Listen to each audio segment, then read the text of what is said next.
ना चिंता ना फिकर ना है डर। LIC का हो साथ तो फिक्र की छोड़ो बात।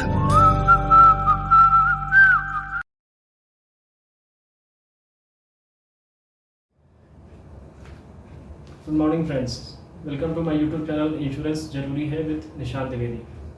आज का मेरा टॉपिक, जैसा कि आप थंबनेल में देख सकते हैं, मैं LIC और PPF को कंपेयर करूंगा। LIC में इन्वेस्टमेंट अगर हम करते हैं तो हमें क्या मिलता है, और अगर हम PPF में इन्वेस्टमेंट करते हैं तो हमें क्या मिलता है। तो ज़्यादा टाइम ना वेस्ट करते हुए मैं सीधा टॉपिक पे आता हूँ कि LIC और PPF में क्या क्या सिमिलैरिटीज़ हैं। पहले आप ये जान लीजिए कि जनरली LIC हो या PPF हो, ये दोनों चाइल्ड एजुकेशन हो गया या मैरिज हो गया या लोन लाइबिलिटी हो गया, इन तीनों चीज़ के लिए और भी बहुत सारा टैक्स रिबेट के लिए बहुत सारी चीज़ें होती हैं जिसमें कि दोनों सिमिलर इन्वेस्टमेंट होते हैं। LIC में भी आप पैसा इसी के लिए जमा करते हैं और PPF में भी आप पैसा इसी पर्पज़ के लिए आप जमा करते हैं।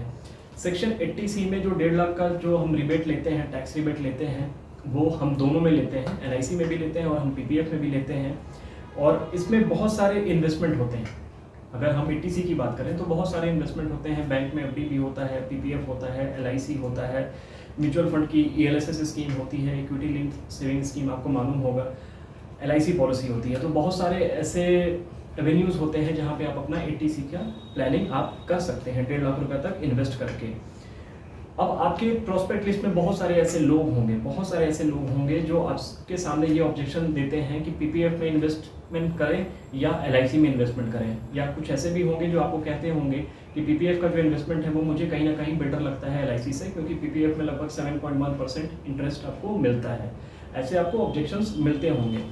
एक बात मैं यहाँ पे ज़रूर आपको कहना चाहूँगा कि अगर आप अपना नॉलेज नहीं बढ़ाएंगे तो ये छोटे छोटे ऑब्जेक्शन जो एक इंश्योरेंस एडवाइज़र को बड़ा ऑब्जेक्शन लगता है, मेरे हिसाब से ये कोई बड़ा ऑब्जेक्शन नहीं है। अगर आप अपना नॉलेज इन्हेंस किए हुए होते, या अगर आप खुद से पढ़ाई करेंगे, कंपेयर करेंगे, जब LIC को दूसरे प्रोडक्ट से जब आप कंपेयर करेंगे तो आप खुद ही समझ सकेंगे कि LIC बेस्ट है। LIC का जो इन्वेस्टमेंट है वो बेस्ट प्लान है। अनलाइक XYG इन्वेस्टमेंट जो भी आपके सामने आता है, इसको आप ऑब्जेक्शन कहते हैं।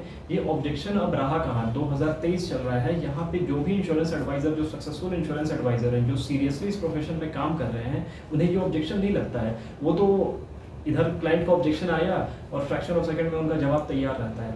लेकिन उनका जवाब तैयार रहता है जो पढ़ाई करते हैं, जो पढ़ते हैं, जो अपना टाइम सीरियसली इस प्रोफेशन में काम कर रहे हैं। जो सीरियसली इस प्रोफेशन को नहीं लेंगे, उन्हें तो हर एक छोटा सवाल भी ऑब्जेक्शन लगेगा।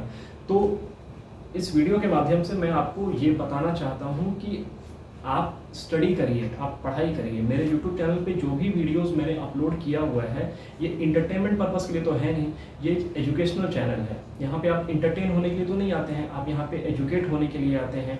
और अभी तक जितना भी मैंने वीडियोस बनाया है, आई होप अगर आप पहले से मेरे सब्सक्राइबर हैं YouTube चैनल पे, तो आई होप कि आपने सारे वीडियोस को देखा होगा और उसे नोट डाउन भी किया होगा।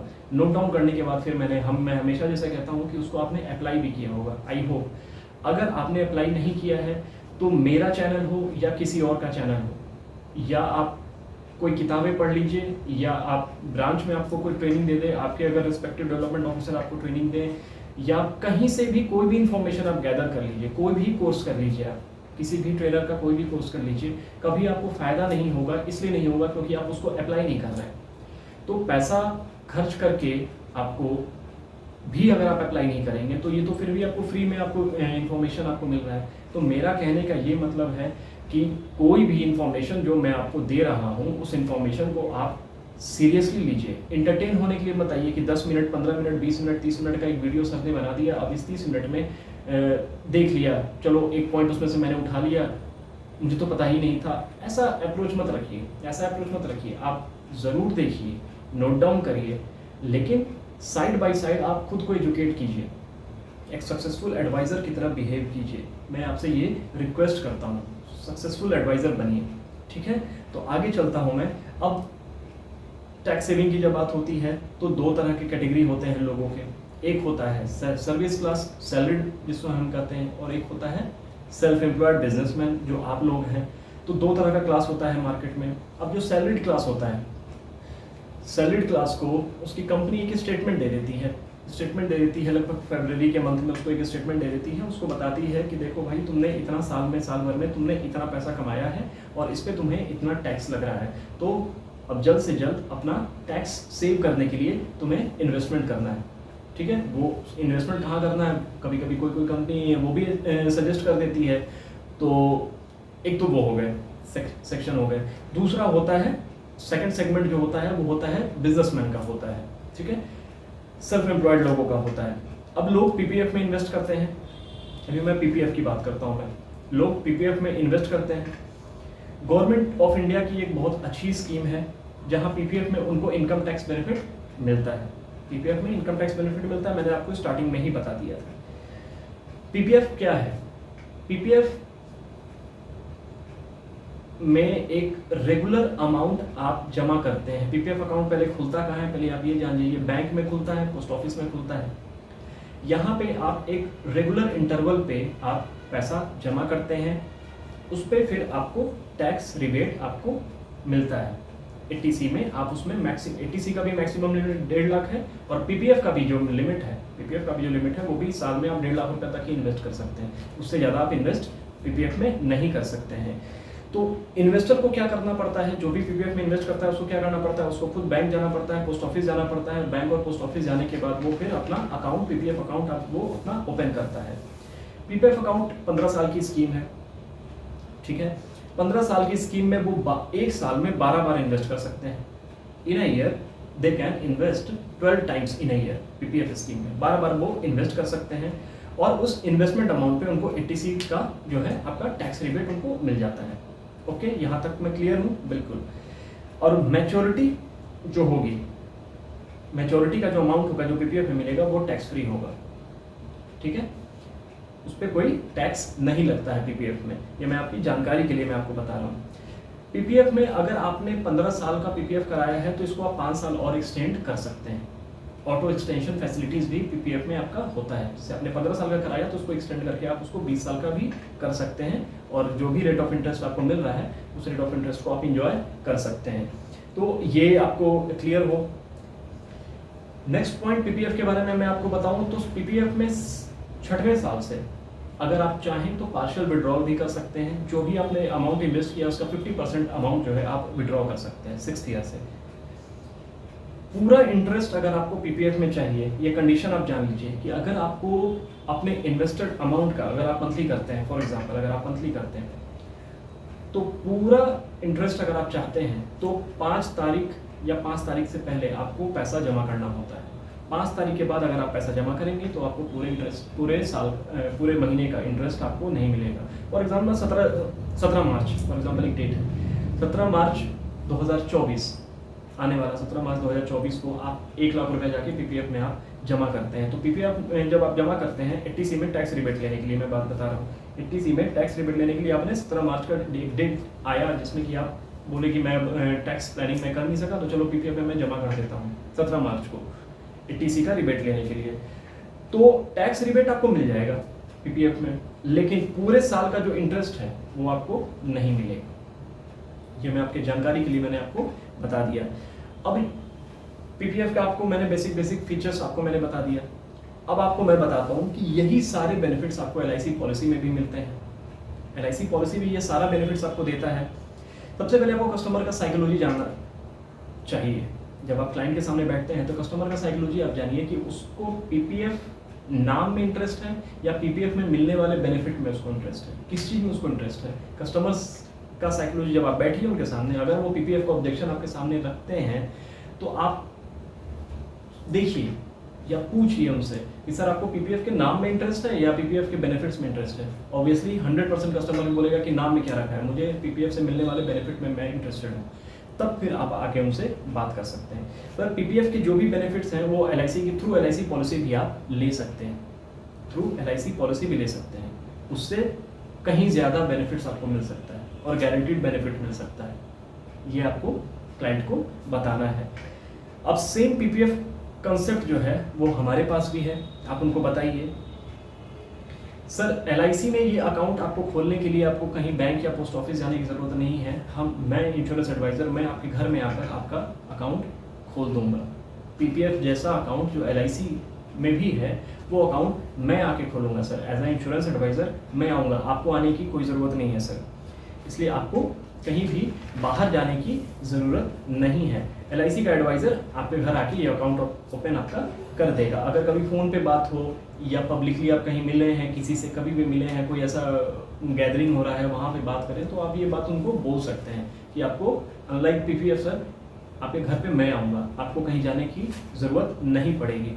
हमारे पास भी 15 साल का स्कीम है। आप उनको बताइए कि सर हमारे पास भी 15 साल का स्कीम है। 15 ही साल का स्कीम नहीं है सर, हमारे पास 16 साल का भी स्कीम है, 17 साल, 18, 19, 20, 21, 25 साल, उससे भी ज़्यादा। लेकिन आप उनको बोलो सर हमारे यहाँ भी 15 साल का स्कीम है, उसमें आप इन्वेस्ट कर सकते हैं। हमारे स्कीम में सर गारंटी है जो शायद आपको वहाँ नहीं मिलेगा सर। आप यहाँ भी, हमारे यहाँ भी सर आप पूरे साल में 12 बार इन्वेस्ट कर सकते हैं। मंथली मोड में उनको इंश्योरेंस समझा दीजिए, नैच थ्रू नैच, ई-नैच हो या नैच हो, हर महीने वहाँ अगर आप 12 बार इन्वेस्ट कर सकते हैं साल में, यहाँ भी सर आप 12 बार में इन्वेस्ट कर सकते हैं थ्रू मंथली मोड। सर आपके अकाउंट से पैसा ऑटोमेटिकली डिडक्ट हो जाएगा जिस डेट को आप डिसाइड करेंगे। हमारे यहाँ भी ये फीचर है सर। आपको बताने में भी आसानी होगा कि सर 10,000 रुपये पर मंथ अपने अकाउंट से कटवाना ज़्यादा आसान होता है सर 1,20,000 रुपये एक बार में देने में। तो हमारे यहाँ भी ये फीचर है सर। अगर आप 1,00,000 रुपये, 20,000 रुपये, 1,20,000 अगर आप साल का देते हैं सर, तो आपको 1,20,000 की जगह आप 10,000 रुपये पर मंथ भी दे सकते हैं सर। हर महीने 12 महीना आप यहाँ भी दे सकते हैं सर। जैसे वहाँ दे सकते हैं, यहाँ भी दे सकते हैं sir. Auto extension facility sir हमारे यहाँ भी है।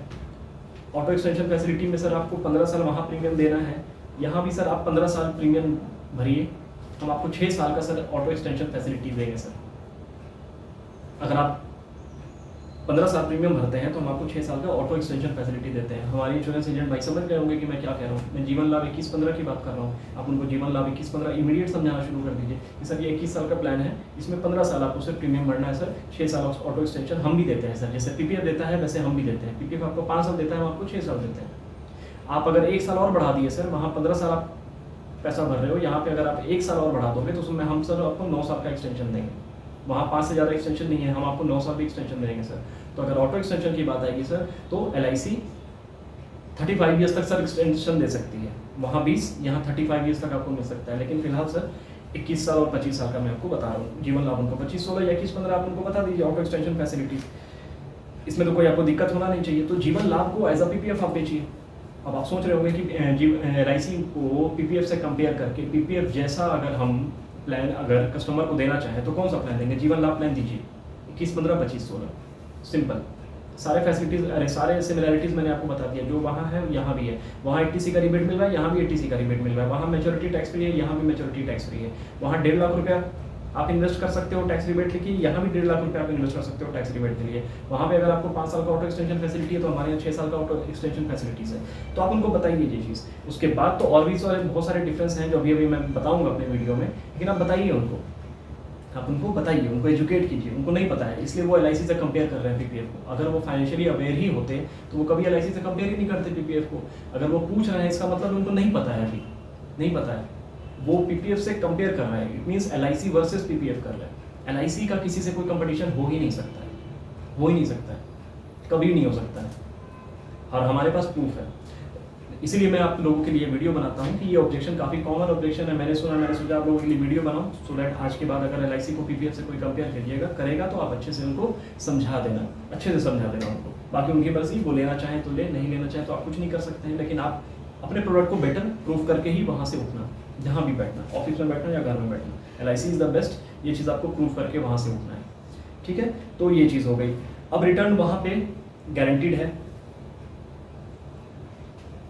नहीं है, यहाँ गारंटीड है return. Sum assured plus bonus, ये जो है आपका sum assured plus bonus plus FAV, ये गारंटीड है under section 37 of insurance act. आप लोगों को पता है इसे सॉवरेन गारंटी कहते हैं। सॉवरेन गारंटी, वहाँ रिटर्न क्या है अभी मैं बताऊंगा आपको, लेकिन यहाँ पे सॉवरेन गारंटी है। सेक्शन 37 के अंडर में, इंश्योरेंस एक्ट के अंडर में सॉवरेन गारंटी के सम एश्योर्ड प्लस बोनस जो है, यहाँ पे हमारा जो रिटर्न है ना सर वो गारंटीड है। लोन ले सकते हैं आप यहाँ सर 2 साल के बाद, लोन की फैसिलिटी भी है हमारे PPF में। अगर आप LIC का PPF लेते हैं तो आपको लोन की भी फैसिलिटी आपको मिलती है सर। कब मिलती है? 2 साल के बाद सर आपको लोन की फैसिलिटी मिलती है। और जो अमाउंट आप इन्वेस्ट कर रहे हैं वहाँ पे 17 मार्च को आपको मैंने बता ही दिया कि क्या प्रॉब्लम आने वाली है। 17 मार्च को अगर आप जाते हैं वहाँ पे करने, या 17 फरवरी को करते हैं, या किसी भी महीने में करते हैं, तो वहाँ का कंडीशन मैंने आपको बता दिया। यहाँ पे सर अगर आप 31 मार्च को भी अगर पैसा इन्वेस्ट करेंगे तो आपको पूरे साल का टैक्स रिबेट आपको मिलेगा सर, और पूरे साल का बोनस के लिए भी आप एलिजिबल होंगे। वहाँ इंटरेस्ट के लिए आप एलिजिबल नहीं होंगे, लेकिन यहाँ 31 मार्च को भी अगर आप इन्वेस्ट करते हैं तो पूरे साल के बोनस के लिए आप एलिजिबल होते हैं, और आपका टैक्स सेव भी होता है। वहाँ टैक्स सेव होता है बट इंटरेस्ट नहीं मिलता, यहाँ पे टैक्स सेव भी होता है, और पूरे साल का, पूरे 12 महीने का भी LIC आपको क्या देती है, बोनस देती है सर। हमारे यहाँ ऐसा कोई कंडीशन नहीं है सर। ये यहाँ तक मैंने आपको ये मेरा पार्ट 1 था इस वीडियो का, जहाँ तक मैंने आपको बेसिक बता दिया, ठीक है। सर्वाइवल के केस में ये सर्वाइवल है, दोनों जगह एक इंसान के साथ दो चीज़ हो सकता है। अगर वो इन्वेस्टमेंट करता है तो उसको दोनों चीज़ कंसीडर करना होता है। एक सेंसिबल इंसान की मैं बात कर रहा हूँ कि जब भी वो इन्वेस्टमेंट करेगा तो वो हमेशा सर्वाइवल की भी बात करेगा, डेथ की भी बात करेगा। दोनों पॉसिबिलिटी है, दोनों प्रोबेबिलिटी होती है हर इंसान की ज़िंदगी में। तो अभी तक मैंने बात करी सर्वाइवल की पार्ट 1 में, यहाँ तक आपको शायद क्लियर हो गया होगा। अब मैं पार्ट 2 में बात करूँगा in case of mishappening, in case of death. अगर डेथ हो जाती है तो वहाँ क्या मिलता है और यहाँ क्या मिलता है। अब आप एग्जाम्पल लीजिए कि दो दोस्त हैं, एक का नाम है महेश और एक का नाम है सुरेश। महेश और सुरेश दोनों फ्रेंड हैं। दोनों ने इन्वेस्टमेंट करने का सोचा। कितना इन्वेस्टमेंट करने का सोचा? 10,000 रुपया पर मंथ पकड़ लेते हैं हम, 10,000 रुपीज़ पर मंथ। दोनों सोचा कि मैं 10,000 रुपया पर मंथ इन्वेस्ट करूँगा। महेश ने 10,000 रुपया पर मंथ LIC में इन्वेस्ट किया, और जो सुरेश है वो 10,000 रुपया पर मंथ पोस्ट ऑफिस के PPF में या बैंक के PPF में, जो भी है PPF में, उसने 10,000 रुपया पर मंथ इन्वेस्ट करने का सोचा दोनों। कुछ दिन बाद ऐसा एक सिचुएशन आया कि दोनों साथ में जा रहे थे कहीं, और दोनों की एक्सीडेंट हो गई, और एक्सीडेंट से दोनों की डेथ हो गई अनफॉर्चुनेटली। सर्वाइवल आपने समझा दिया, तो डेथ जब आप समझाओगे तो आप तो डेथ का जब बात समझाओगे तभी तो जब कोई मिसहैपनिंग आप उनको बताओगे। डेथ की जगह आप मिसहैपनिंग वर्ड यूज़ कर लो क्लाइंट के सामने, अगर क्लाइंट को ये अच्छा नहीं लगता है सुनने में। कभी कभी लोग कहते हैं कि क्लाइंट को अच्छा नहीं लगता है, इंश्योरेंस एजेंट जब कहता है डेथ के बारे में तो क्लाइंट को अच्छा नहीं लगता है। तो क्लाइंट इंश्योरेंस एजेंट के अगर कहने से सब सच हो जाता है तो ये तो बात सच ही हो गई ना एक तरह से। अरे डेथ तो होना ही है कभी ना कभी, आज नहीं होगा, 10 साल बाद होगा, या 25 साल बाद होगा, 50 साल बाद होगा, होना तो है ही ना। इसमें इंश्योरेंस एजेंट के बोलने से बुरा कैसे लग जाता है? इंश्योरेंस एजेंट कौन सा ऐसा बात बोल दिया जो आपको पहले से मालूम नहीं था? आपको पहले से तो पता ही था। तो ये सब बहाना इंश्योरेंस एजेंट और इंश्योरेंस एजेंट के इमेज को ख़राब करने का कोशिश ना करें। मैं कस्टमर भाइयों से बात कर रहा हूँ, वो जो भी बोलता है वो आपके बेनिफिट के लिए बोलता है। जिस घर में मिसहैपनिंग होती है ना, आप उनसे जाओ और उनसे जाकर पूछो। उस वक्त अगर क्लैरिटी से सर्वाइवल भी समझ गए होते और क्लैरिटी से अगर डेथ का मैटर भी समझ गए होते तो परिवार को 3 लाख, 4 लाख, 5 लाख का पैसा नहीं आ रहा होता LIC से, कम से कम 25 लाख, 30 लाख रुपए आ रहे होते, जो घर वाले उस पैसे को फिर बैंक में रखते और उससे फिर उनका घर चलता। ठीक है, तो ये बात है। तो यहाँ तक आपको मैंने बता दिया। अब सर्वाइवल में क्या होता है, पहले मैं एक फिगर आपको बता दूं कि LIC में 10,000 रुपया पर मंथ किसी ने इन्वेस्ट किया 20 साल के लिए। दोनों जगह इन्वेस्टमेंट 20 ईयर्स का है, दोनों जगह इन्वेस्टमेंट 20 ईयर्स का, 20 साल PPF में, 20 साल LIC में। 10,000 रुपये पर मंथ के हिसाब से LIC में 20 साल के बाद पैसा मिलता है कस्टमर को 48 लाख। 10,000 रुपये पर मंथ के हिसाब से PPF में 20 साल के बाद पैसा मिलता है 53 लाख। 5 लाख एक्स्ट्रा PPF में मिलता है। LIC में 48 लाख 20 साल बाद 10,000 रुपये पर मंथ के हिसाब से, और PPF में 53 लाख। ये सर्वाइवल में ऐसा होता है 7.1% के हिसाब से। 7.1% जो भी है PPF का रेट ऑफ इंटरेस्ट, उस हिसाब से अगर आप कैलकुलेट करेंगे तो 53 और LIC में 48, ये फिगर है। अब आगे चलते हैं। 10 साल के बाद, फॉर एग्जांपल 10 साल या 12 साल के बाद, 10 साल का एग्जांपल ले लेते हैं, समझने में आसानी होती है कि दोनों ने इन्वेस्ट कर रखा था अपने अपने फेवरेट इन्वेस्टमेंट टूल में। दोनों की एक्सीडेंट से डेथ हो गई। अब डेथ होने के बाद ऑब्वियसली जो फैमिली के मेंबर होंगे वो इन्वेस्टमेंट तो चेक करेंगे, कि महेश ने कहाँ इन्वेस्ट कर रखा था और सुरेश ने कहाँ इन्वेस्ट कर रखा था। अब दोनों फैमिली के सामने डॉक्यूमेंट्स आए। डॉक्यूमेंट्स आने के बाद पीपीएफ में 10,000 रुपये पर मंथ के हिसाब से 10,000 रुपये पर मंथ के हिसाब से उसने 10 साल प्रीमियम भरा। ठीक है, कितना प्रीमियम उसने टोटल कितना प्रीमियम भरा, मतलब सॉरी इन्वेस्ट किया 10,000 रुपये पर मंथ के हिसाब से उसने 10 साल में कितना पैसा भरा। आप कैलकुलेट कीजिए, अगर कोई 10,000 रुपये पर मंथ अगर इन्वेस्ट करेगा तो साल का कितना इन्वेस्ट करेगा, 1,20,000। तो 10 साल में वो कितना इन्वेस्ट किया, लगभग 12 लाख। उसने 12 लाख रुपए इन्वेस्ट किया 10 साल के लिए और उसकी डेथ हो गई, तो पीपीएफ उसको क्या देगी, उसकी फैमिली को पीपीएफ देगी 18 लाख रुपए, 7.1% इंटरेस्ट जोड़कर। टोटल उसे जो पैसा मिलेगा वो मिलेगा 18 लाख रुपए पीपीएफ में सुरेश को। वहीं महेश के फैमिली में भी डॉक्यूमेंट्स देखा, लोग चेक किया कि मेरे हस्बैंड ने इन्वेस्ट कर रखा था LIC में 10,000 रुपये पर मंथ, 10 ईयर्स बीत चुका, सेम सिचुएशन सेम टेन्योर दोनों का। महेश के फैमिली में इंश्योरेंस एजेंट जाता है और कहता है कि भाभी जी आपको टेंशन लेने की ज़रूरत नहीं है। फाइनेंशियली मैं बता रहा हूँ कि आपको फाइनेंशियली टेंशन लेने की ज़रूरत नहीं है। पॉलिसी तो 20 साल की थी, तरीके से तो 20 साल प्रीमियम भरना चाहिए था, बट LIC ये LIC है सर, ये LIC है, ये कोई और इन्वेस्टमेंट पैटर्न नहीं है मैम। यहाँ पे आपको अब प्रीमियम नहीं भरना है। 10 साल आपने प्रीमियम भर दिया, अब LIC आपका प्रीमियम माफ़ कर देगी। क्लाइंट कहेगा अच्छा प्रीमियम नहीं भरना है, बोलो बिल्कुल मैम अब आपको प्रीमियम नहीं भरना है। इमीडिएट इसी समय मैं LIC के थ्रू LIC आपको 20 लाख रुपए देगी मैम, इमीडिएट 20 लाख रुपए मिलेगा मैम आपको।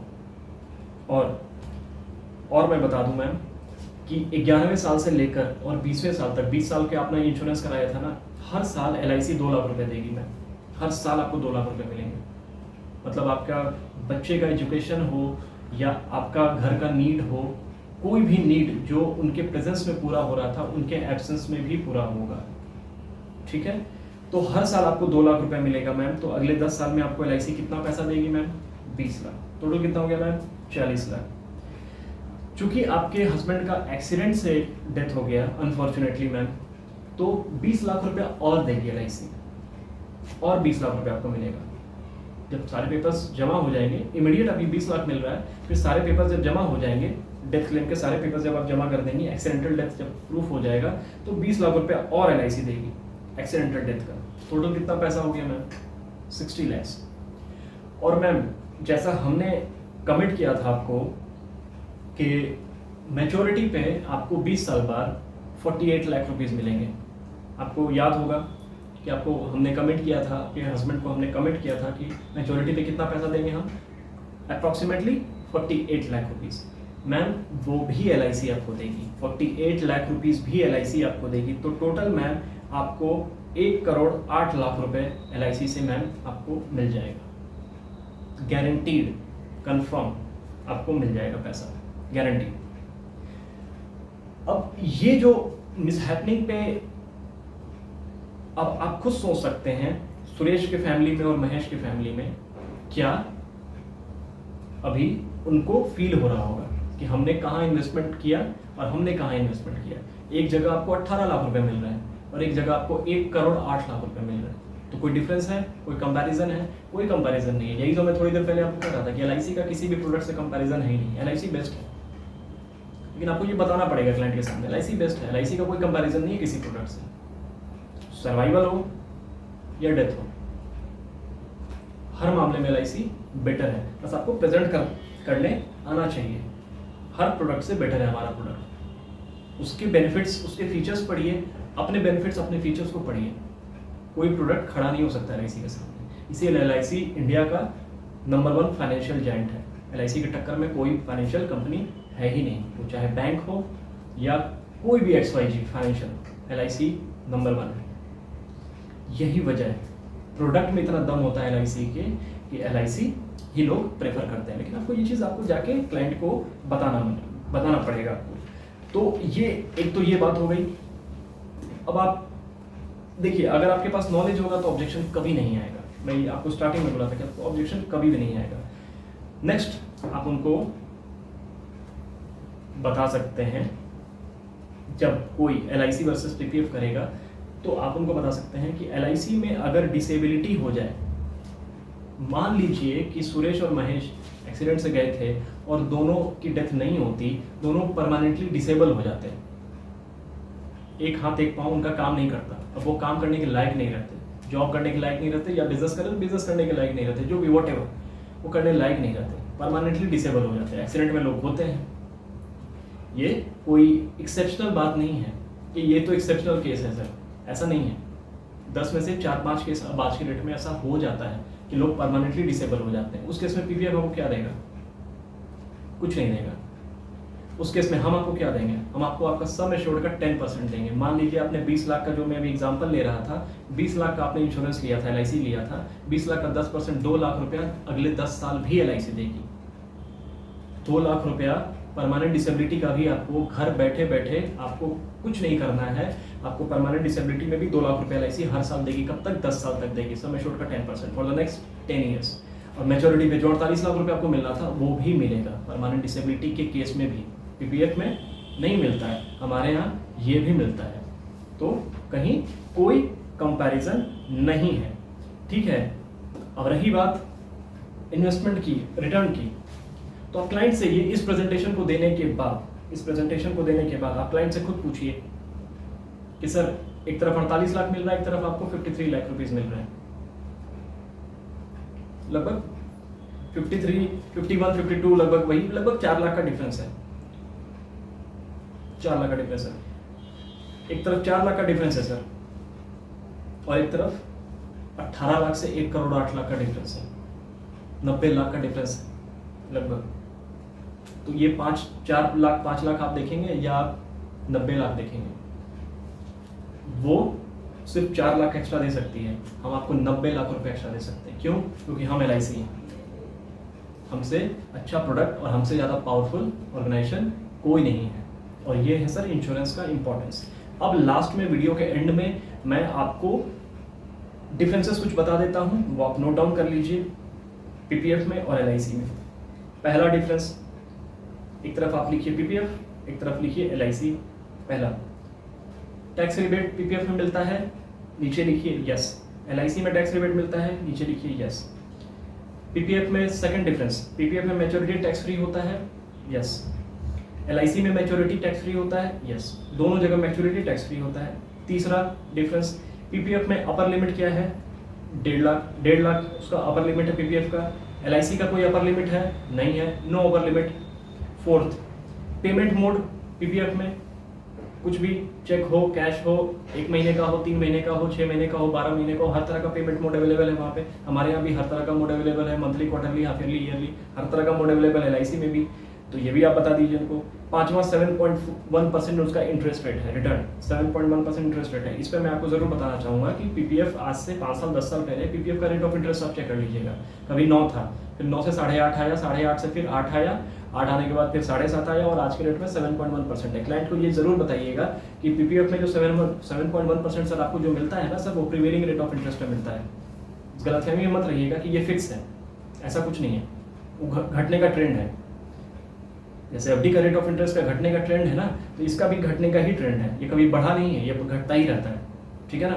तो ये 7.1% जो है वो प्रीवेलिंग है। इसको सर जो रिटर्न PPF में जो आप कह रहे हैं ना सर, ये मैं आपको बता दूं सर, इसको रिड्यूस्ड रेट ऑफ रिटर्न कहते हैं sir, reduced rate of return इसको कहते हैं सर। ये मैं आपको बता रहा हूँ sir as a insurance adviser, return नहीं है सर, ये रिड्यूस्ड रेट ऑफ रिटर्न है। क्यों है सर? क्योंकि ये प्रीवेलिंग और रेट ऑफ इंटरेस्ट पे ये डिपेंड करता है, ठीक है। 7.1 से अगर 6.5 हो गया तो 6.5 पे आपको मिलेगा। वहीं पे LIC में जितना लंबा टेन्योर उतना ज़्यादा आपका बोनस रेट, उतना ज़्यादा आपका रिटर्न होगा। हमारा रिड्यूसिंग रिटर्न नहीं होता है, हमारा at least sum assured plus bonus जो है ना वो फिक्स होता है। आपको मैंने बता ही दिया है, सेक्शन 37 इंश्योरेंस एक्ट, हमारा sum assured plus bonus fix होता है। छठा डिफरेंस, क्या एक NRI PPF में अकाउंट खोल सकता है? नो। क्या एक NRI LIC में अकाउंट खोल सकता है? यस। NRI LIC में LIC पॉलिसी ले सकता है, लेकिन एक NRI PPF में पैसा जमा नहीं कर सकता है। सातवां डिफरेंस, PPF में एक पर्सन एक ही PPF का अकाउंट हो सकता है, ठीक है, एक पर्सन PPF में एक ही अकाउंट हो सकता है, और LIC में एक पर्सन मल्टीपल अकाउंट्स हो सकता है, जितनी चाहे उतनी पॉलिसी ले सकता है डिपेंडिंग ऑन हिज इनकम। 3, 4, 5 तो लोग वैसे ही ले लेते हैं, और ज़्यादा पॉलिसी लेने के लिए आपका वो ITR के ऊपर देखा जाता है। ITR 3 साल का ITR लिया जाता है, उसका 3 साल के ITR का फिर हम लोग 3 से डिवाइड करते हैं, एवरेज इनकम निकल जाता है, उसका फिर एज के अकॉर्डिंग उसका 20 गुना, 22 गुना, 25 गुना जो भी हुआ तक 15 गुना। आप लोग सबको बताइए इंश्योरेंस एडवाइजर को कि कैसे हम SUC कैलकुलेट करते हैं, तो वो इनकम पे डिसाइड करता है और आपके एज पे डिसाइड करता है। तो एक पर्सन बहुत सारी पॉलिसी ले सकता है, अनलाइक PPF एक आदमी का एक ही अकाउंट खुलेगा। 8वां डिफरेंस, PPF में आपको लोन मिलता है, यस। LIC में आपको लोन मिलता है, यस। PPF में आपको 3 साल के बाद लोन मिलता है, LIC में आपको 2 साल के बाद लोन मिलता है। 7वां डिफरेंस, और ये लास्ट डिफरेंस, PPF को सरेंडर कर सकते हैं, उसमें 5 साल का आपका लॉकिंग पीरियड होता है। PPF में सरेंडर का फैसिलिटी है, हाँ है। LIC में सरेंडर का फैसिलिटी है, बिल्कुल है। PPF में जो सरेंडर जो है उसमें जो लॉकिंग पीरियड है वो 5 साल का है, 5 साल के बाद ही आप उसको सरेंडर कर सकते हैं। LIC में आप 2 साल के बाद भी सरेंडर कर सकते हैं। तो ये आपको मैंने लास्ट में एक डिफरेंस बता दिया कि आपको नोट भी आप कर लीजिए, और नोट करने के बाद फिर आप अपने क्लाइंट को आप बता भी सकते हैं, लेकिन सीधे आप वो डिफरेंसेस बताना मत शुरू कीजिएगा। पहले आप खुद समझ लिए वीडियो को देखकर, बार बार आप इस वीडियो को देख लीजिए, खुद समझिए कि PPF क्या होता है, LIC क्या होता है, सर्वाइवल की बात होगी या तो डेथ की बात होगी। From any point of view, from any aspect, LIC is far better than PPF। किसी भी मामले में अगर आप कंपेयर करेंगे, आपको मैं कंपेयर करके बता ही रहा हूँ, तो मैं आपको प्रूव कर दिया सर कि LIC is better than PPF। लेकिन PPF खराब है ये नहीं बोलना है क्लाइंट के सामने, ये हैबिट आप लोग बदलें, ये मेरा आपसे रिक्वेस्ट है। किसी भी इन्वेस्टमेंट को खराब मत बोलिए, वो भारत सरकार का इन्वेस्टमेंट है। जो भी इन्वेस्टमेंट भारत सरकार लॉन्च करती है, सब इन्वेस्टमेंट अच्छा होता है, सबके अपने अपने नीड्स होते हैं, लेकिन अगर कोई कंपेयर करता है, LIC से कंपेयर करता है, और आप एज ए इंश्योरेंस एडवाइजर किसी क्लाइंट को अगर आप हैंडल कर रहे हैं, तो ये आपका फर्ज बनता है कि आपको बताना कि LIC सर एक बेटर इन्वेस्टमेंट है PPF से। क्योंकि इसका ये नहीं मतलब है कि PPF को खराब बोल के LIC को अच्छा नहीं बनाना है। तर्क से, लॉजिक से बात कीजिए, फिर बाकी उनके ऊपर छोड़ दीजिए कि वो कहाँ इन्वेस्टमेंट करना चाहते हैं, LIC में करना चाहते हैं, PPF में, जहाँ भी करना चाहें वो अपना कर सकते हैं। तो इसी के साथ मैं अपना वीडियो को एंड करता हूँ।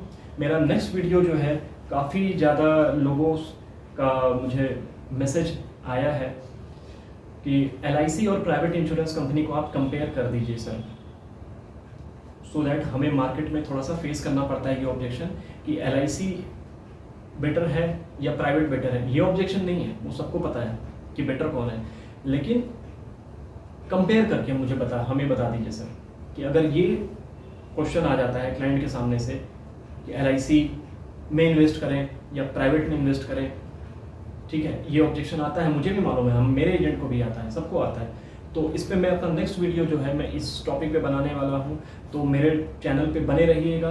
अगर अभी तक आपने मेरा चैनल सब्सक्राइब नहीं किया है तो चैनल को ज़रूर सब्सक्राइब करें, बेल आइकन को दबाएं, सो दैट आपको नोटिफिकेशन रेगुलर वे पे मिलता रहे। हाँ, कभी कभी मेरा गैप जो होता है वो 2 वीक 3 वीक का लास्ट में हो जाता है, इसलिए हो जाता है क्योंकि वीडियो को बनाने में मेहनत लगती है, कंटेंट को तैयार करने में मेहनत लगती है। तो मैं चाहता हूं कि जो भी वीडियो मैंने बनाया है उस वीडियो को आप देखिए। जितना मैंने कंटेंट अभी तक दे दिया है वो कोई कम कंटेंट नहीं है, वो सफिशिएंट है कंटेंट, तो आप उसको देखिए। मैं लगातार रेगुलरली आपको वीडियो मेरे मिलते रहेंगे, ठीक है। तो आपका बहुत बहुत धन्यवाद and thank you so much friends. ना चिंता ना फिकर ना है डर, LIC का हो साथ तो फिक्र की छोड़ो बात।